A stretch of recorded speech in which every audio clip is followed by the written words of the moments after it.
Yeah, I'll react to that, sure. bloody conflicts. Oh. But as it's Hey executed guys, Hercules evolution of British Army uniforms through history. Let's watch. I am surely going to have a lot of questions.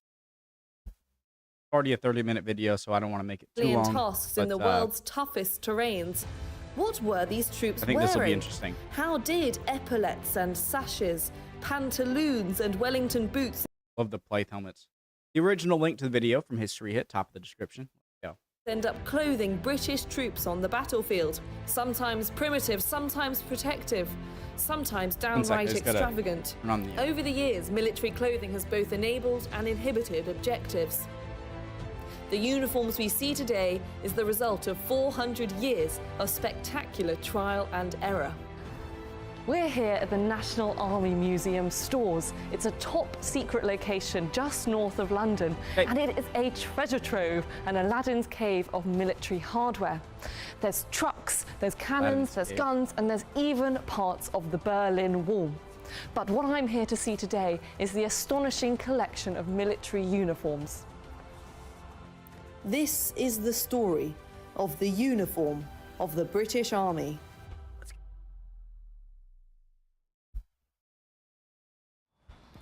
Hi Sophie, how are you? Good, thanks. How are you? Not too bad. Thank you so much for getting together this amazing collection for us. So excited to see it today. So what I've done is I've got out a selection of uniforms to kind of look at the development and how they change over time, starting with one of the earliest things we have. Oh, we're gonna 1640s. go down the line. Leather jerkin worn by a light cavalryman or harquebusier. Really, really amazing thick leather. Would have been really good at stopping sword cuts. Much lighter than armour, but you could wear a back and breastplate with it.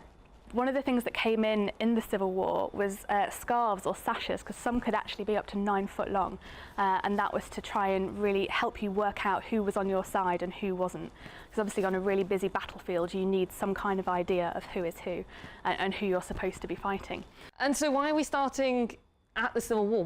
Were people not wearing uniforms before then, or? No, so you don't really have uniform before then. You do have liveries, people wearing clothes to denote what I thought it was a more of an arbitrary starting point. Okay, so it just they didn't really have household they are fighting alongside or with. You also find people putting leaves and things onto their hats and jackets to denote kind of who they are, but obviously not very good, which is why scarves are really important, and that is really the beginning of kind of uniform coming in or having some kind of recognition. So what is it made of exactly? So it's made of leather. Okay. It would originally have had leather sleeves, but a much more softer, pliable leather, and you can see some of. I mean, not all leather is the same, right? I wonder from which animal the most desirable leather came from, or if they just took it from the most plentiful one. Like I would imagine that a bison leather would be a bit tougher than like a deer leather, but I have no clue. I'm not a taxidermist. The stitch holes from where they would have been in place. Okay. And the other thing that kind of gives us an idea of how expensive and well made it is it's kind of got remnants of metallic thread. You could wear it underneath armour, you could wear it with a back and breastplate, but it could be worn on its own. Obviously armour is much better at stopping sword slashes and people trying to get at you with their pike, but this would also do a good job. And also, because as a light cavalryman, he would have been on a horse as well, so he's higher up and off the ground. Okay, great. Well, that's a good start. Now we're moving on here. We're jumping a bit in time to this one. Yes, it's a bit of a jump. This one dates to 1773. Okay. But just to give you a little fill-in for the gap that we have, when it's the Restoration in 1660, the Standing Army is created and a lot of regiments are disbanded and some are kept. But it's only the Horse and Foot Guards. So this is an example of the first regiment of Foot Guards. It's an other ranks coat. So it would be a lot less flashy than the officers. Lace is a really, really big feature of clothing kind of around this time. You see it's got a... Guys, I am probably the least fashionable person you would ever meet, okay? I'm much more for comfort than for look. That's just me. I know that's not it's a great thing, but I had a point, I swear. Oh yeah, I love I'll go back, but I love seeing both. I love seeing historical trends in fashion over centuries or decades, but far back, and also hairstyles are fascinating. How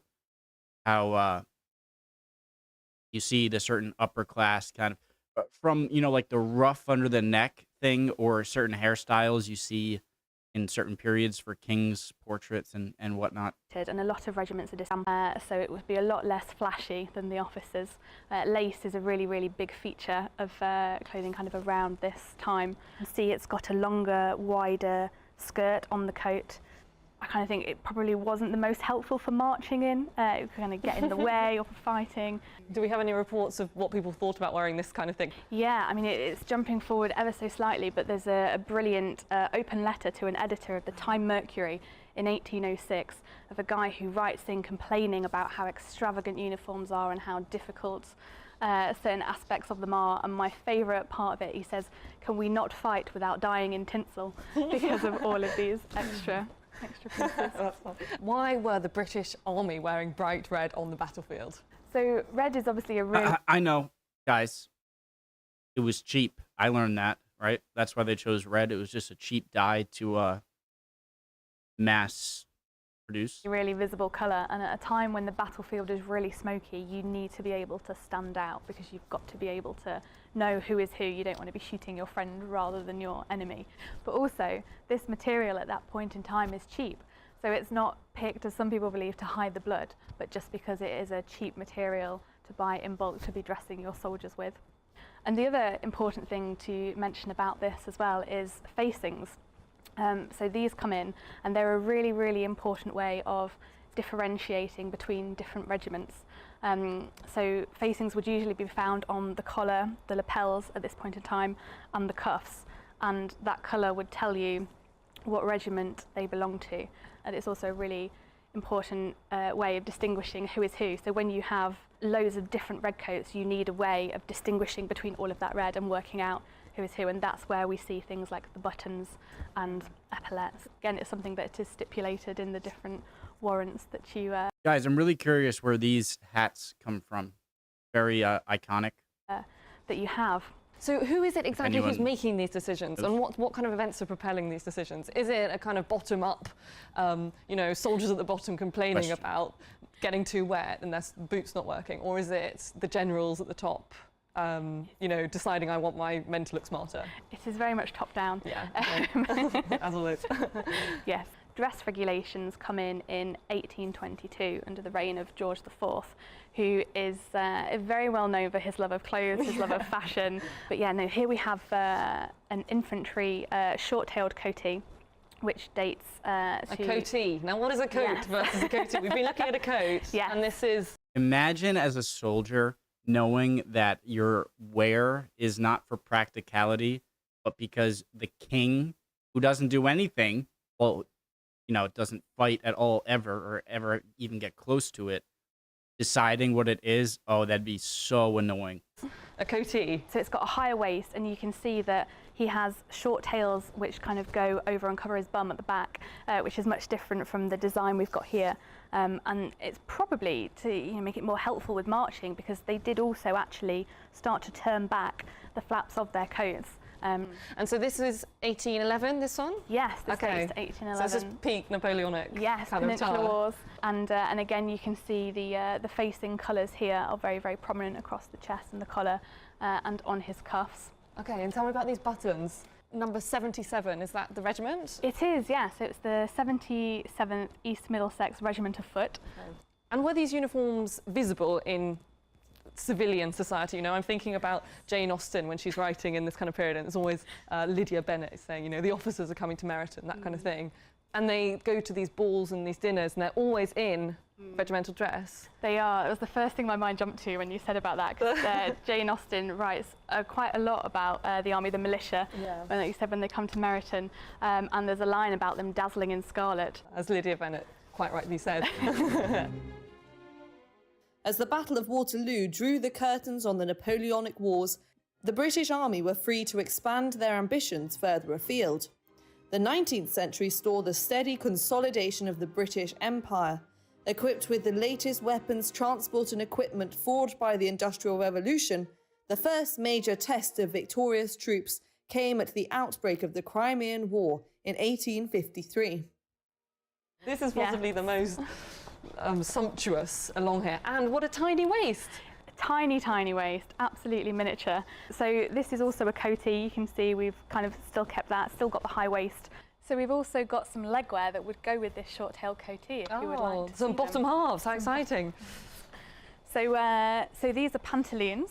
We've got this really lovely applique here. As you can see, they are very tight-fitting.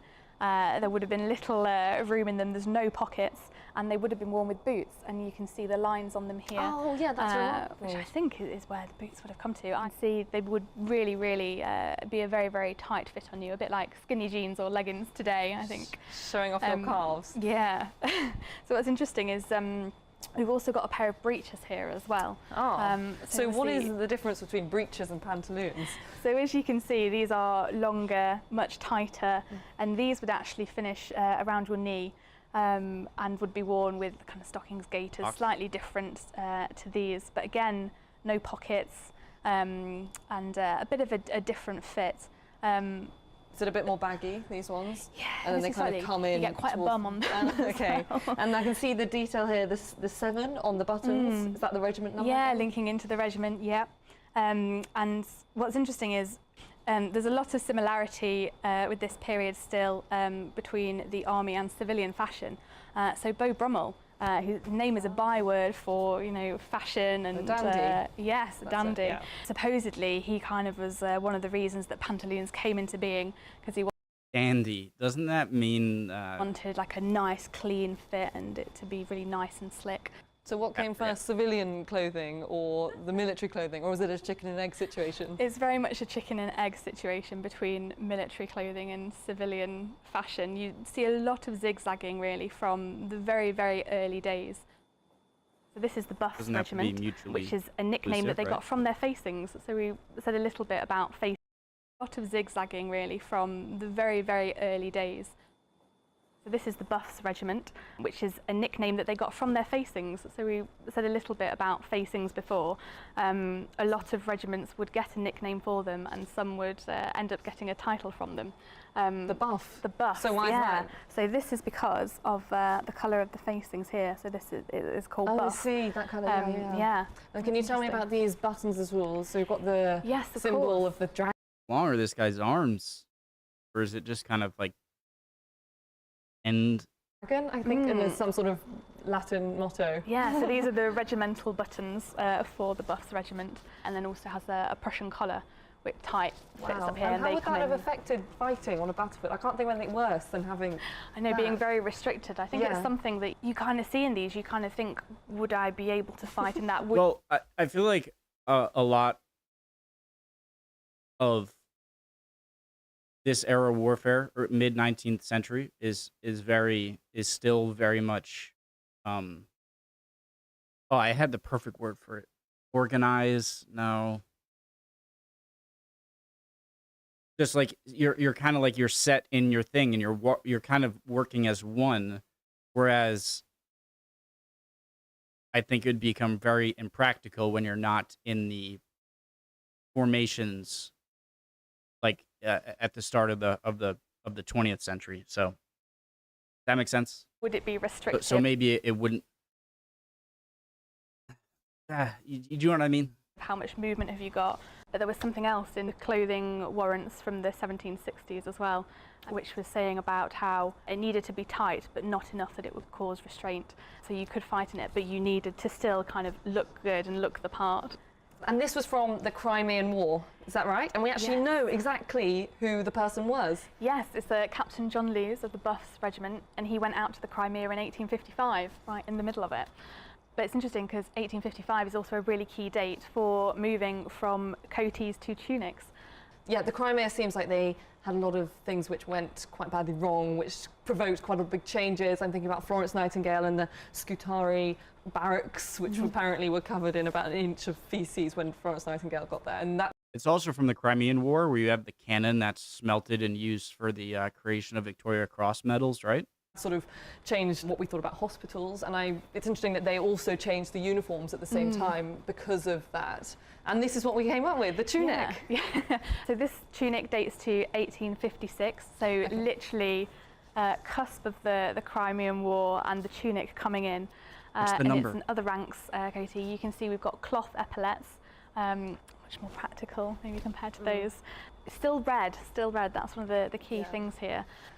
Okay, so post-Crimea now, how is warfare and warfare technology changing? So firearms are starting to change. Around 1880, we start to see breech-loading firearms coming in as opposed to muzzle-loading, and I've got some examples that I can show you. Okay. I will pass you the fun. Great. So here, you see, we have a flintlock musket. You can see it's got GR on, so Georgian. So this one would have to be loaded up here. So this is a muzzle loading firearm. So you would stick your powder and your shot in here, ram it down, and then you'd be able to fire it. But you standing up, you want to be able to see what you're aiming for, because the accuracy of these isn't amazingly great. All over the place. Yeah. And then, so when we had this change, we moved to this. So this is a bolt action rifle. I believe this one is an Enfield. And this is breech loading. So you can see here where we have the bolt just here. Very small. You would pull that back, put your magazine shot in there, and then you'd be able to fire it. But you can do all of that from lying down or hiding or taking cover. And it really changes the way in which the battlefield is used. The disasters of the Crimean War provoked a series of investigations and reports to recommend changes to the British Army's organisation. In 1868, William Gladstone's Liberal government began a process of modernisation. They set out to centralise the power of the War Office, create reserve forces stationed in Britain, and establish short terms of service for enlisted men. I feel like this is when military technology got just so good that it's like, all right, no more playing games, no more pageantry. It's all about practicality. The army was engaging in conflicts spanning the globe, from India to Burma, Egypt to Afghanistan. And one of the greatest tests for Victoria's army was the Anglo-Boer Wars. So with the Boer War, the first one in 1880 to 81, soldiers that are arriving from India to fight there are issued with khaki. So khaki is the Urdu... Question. I know that there's a pretty large population of Indian South Africans, South Africans of Indian origin, kind of on the Indian Ocean coast of South Africa, right? And so did that influx of Indian South Africans happen from Boer War recruitment, or was there already just a long history of Indian trade and settling in that area? Word for dust, so khaki is the Urdu word for dust, and it was potentially first worn in 1846 by Lumsden's Horse in India, and they dyed their uniforms. I think there's like records of like tea or earth, or to kind of give you this natural protection and camouflage you against the terrain that you're fighting in. Waste the tea. So soldiers are issued with this when they arrive at the Boer War to fight, and then in 1886 it becomes it's adopted for active service, and then we have the Second Boer War of 1899 to 1902, and again men are fighting in this. It's much better, much more camouflaged against their surroundings. And then in 1902 itself, the British Army formally adopt a universal service dress, which this is an example of. So how would they have distinguished their regiment? So there's still carryovers that we've seen from these previous bits. So you would have your epaulets, obviously, for your rank, collar badges, again, buttons still reflect the regiment. And I noticed there's pockets. There are pockets, yes. They haven't put anything useful on the previous uniforms. No, pockets are such a huge thing. And yeah, you don't really find them on other uniforms. Sometimes there might be the odd one tucked in the little back of a coaty tail. but I remember reading somewhere pockets aren't necessary for soldiers who have nothing to carry in them. And did they notice any significant improvement in their success rate, you know, not having the bright red on the battlefield?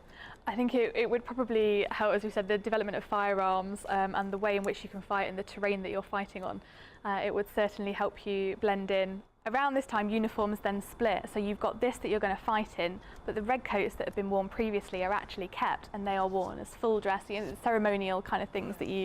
Do you think that the transition from a more organized marching army in these organized columns to more individual, smaller groups and regiments also influence the need to go away from the more formal, maybe constraining? I kind of said this earlier, but I'm restating it.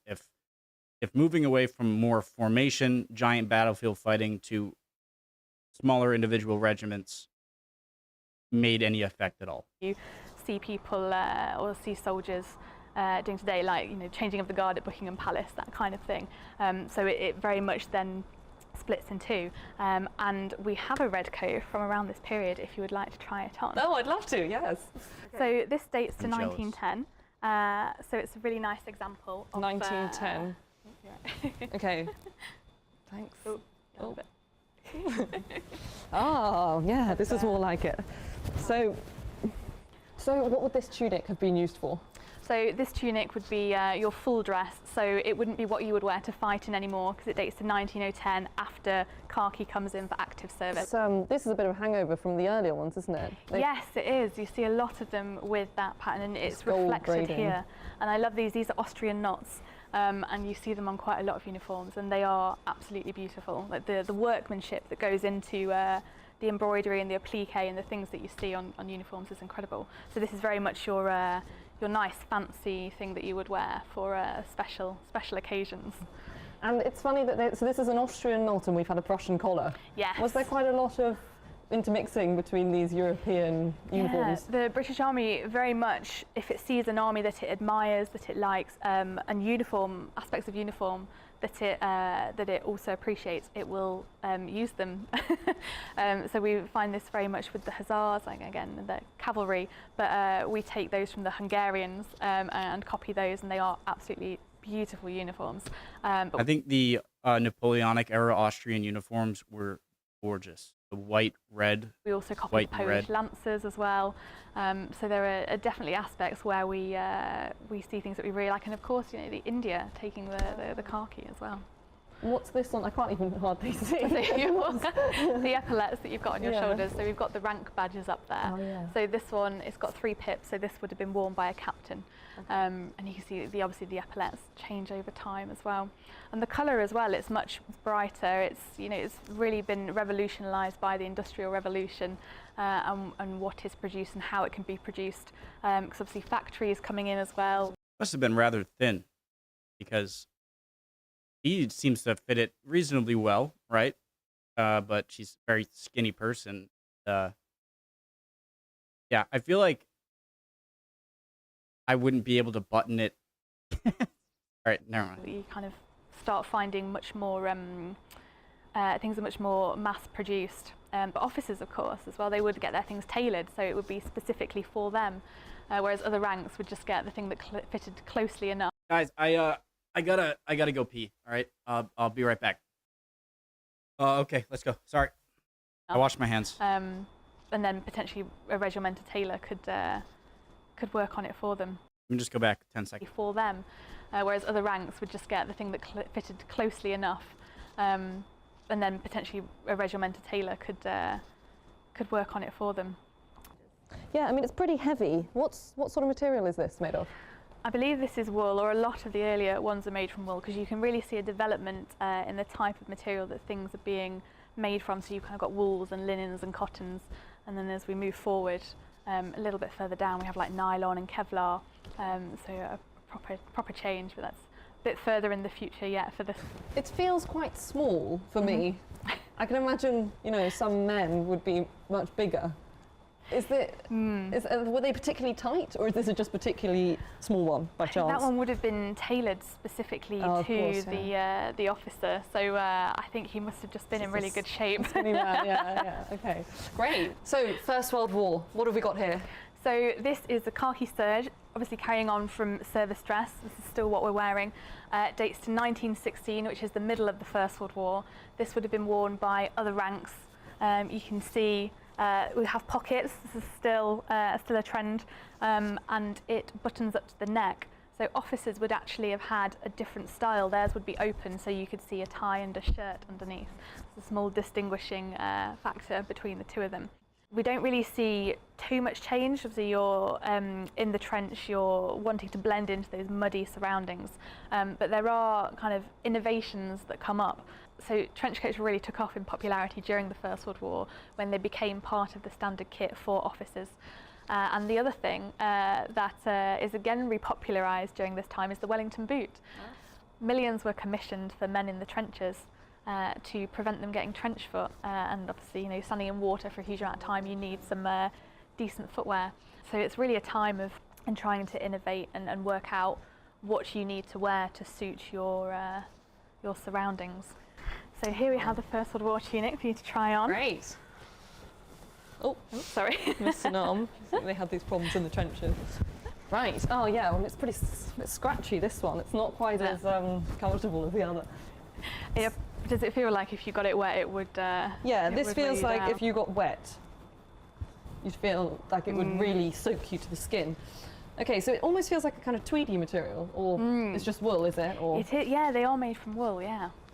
And what sort of things would people have kept in their pockets? I mean, in film, it always seems to be pictures of their loved ones, or maybe a few cigarettes. So you definitely, like I said, have your letters, your cigarettes, that kind of thing in there, but you also have bits of kit for carrying the other things that you were expected to carry with you. You've also got other things that you could wear over it, like a cape and different bits. Also your hat as well, because hats change during this time. So you've got your field service cap, which you would wear behind the lines, but then you also have your steel helmet, which you would be wearing on the front line in the trenches.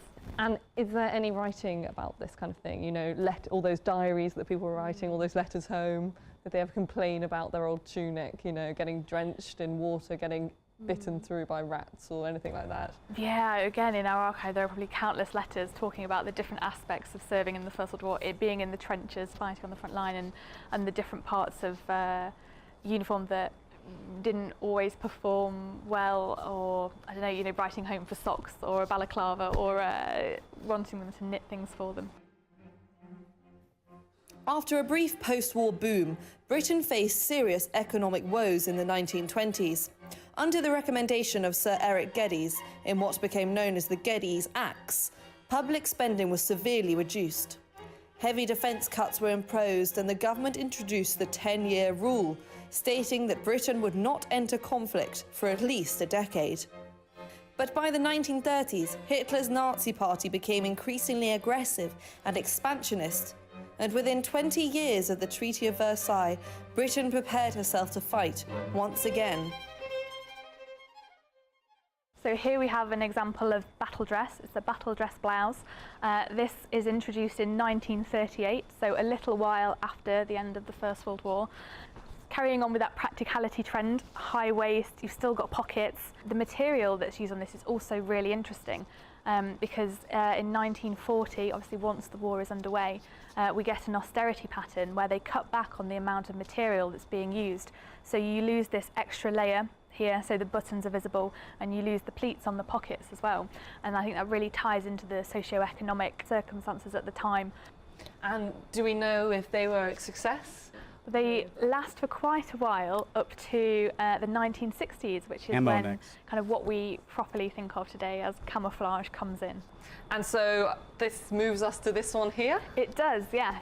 So this is DPM, which is disruptive. I love how there are 3 clear stages. The, classic red British uniform to the more practical brown uniforms of the early 1900s, and then the jump to the camo of late 1900s. Pattern material, huge jump from battle dress to this.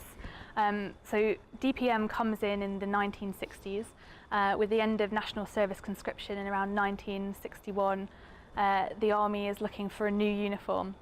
And they use the combat clothing from the Korean War as a basis. I love how this tells a story of how war has changed and how battles are fought and how, it has changed over time, and not just, you can really tell after seeing this much of the video, just how war has changed by looking at the uniform. Develop a new kind of uniform.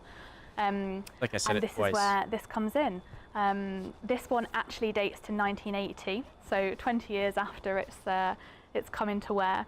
But there are also different types of camouflage as well. So you have woodland and then desert, so that you can blend in these different places that you find yourself in. Yeah, so this is pretty similar to today's uniform, which is only this step forward. So what is this different kind of pattern they've gone for here? So this is MTP, multi-terrain pattern. So this comes in 2010, so it's just over 10 years old now, actually. As the name would suggest, it enables you to fight and be active in different types of terrain. So you can see that the colour has changed, and the idea is that when men were fighting in Afghanistan, this would help you whether you were fighting in an urban setting or in fields, and that you could move seamlessly between kind of desert, mountains and kind of wooded areas. And I can see it's the first uniform that's got Velcro. Yes, it has Velcro. I'm surprised almost they have Velcro, because that must be, if you're being dead quiet, that's one of the most noisy things, isn't it, whipping off Velcro. Women have always played a part in the British Army. During the English Civil War, so many women disguised themselves as soldiers that King Charles I issued a proclamation to stop them. There were even women's corpses found on the battlefield of Waterloo. But it wasn't until the 20th century that women's positions were formally established. You see the introduction of, nursing services at the turn of the 20th century. So there is Queen Alexandra's Imperial Military Nursing Service, which begins in 1902.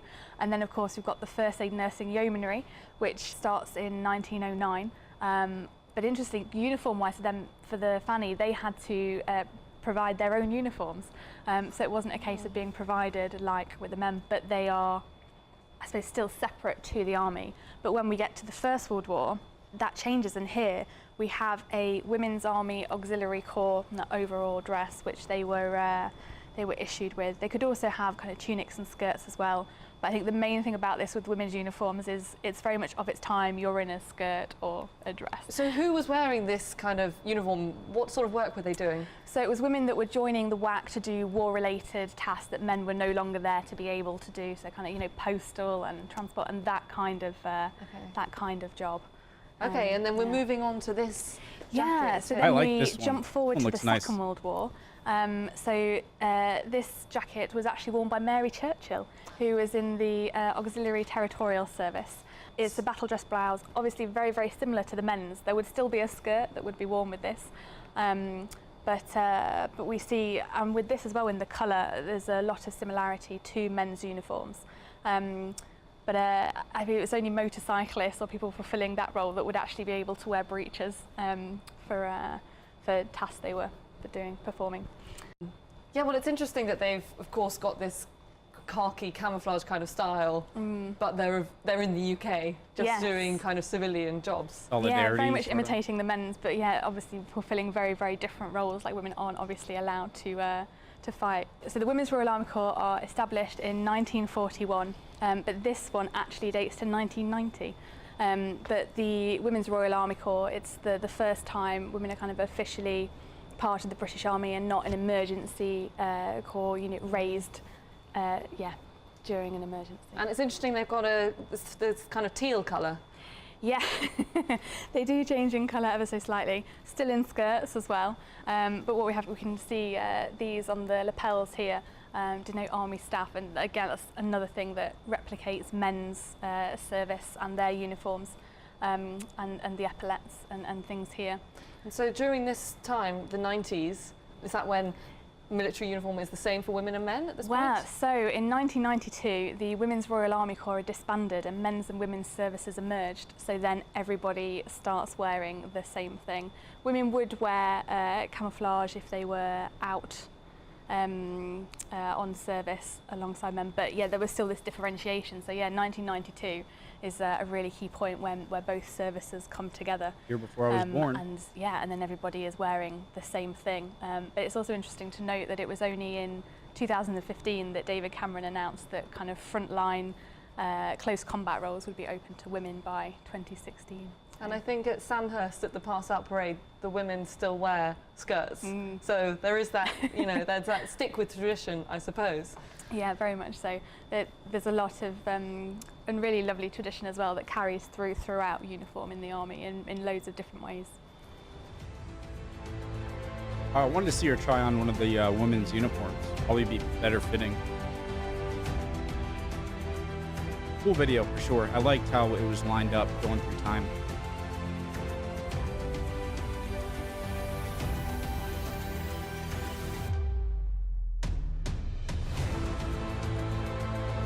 Really cool video. Would appreciate any answers to any of my questions, any comments in general. Really cool. I loved seeing, I said it earlier, a few minutes ago, but how you could just tell how the nature of warfare changed, or the idea of warfare, just through the, and where wars were fought through the evolution of the uniforms.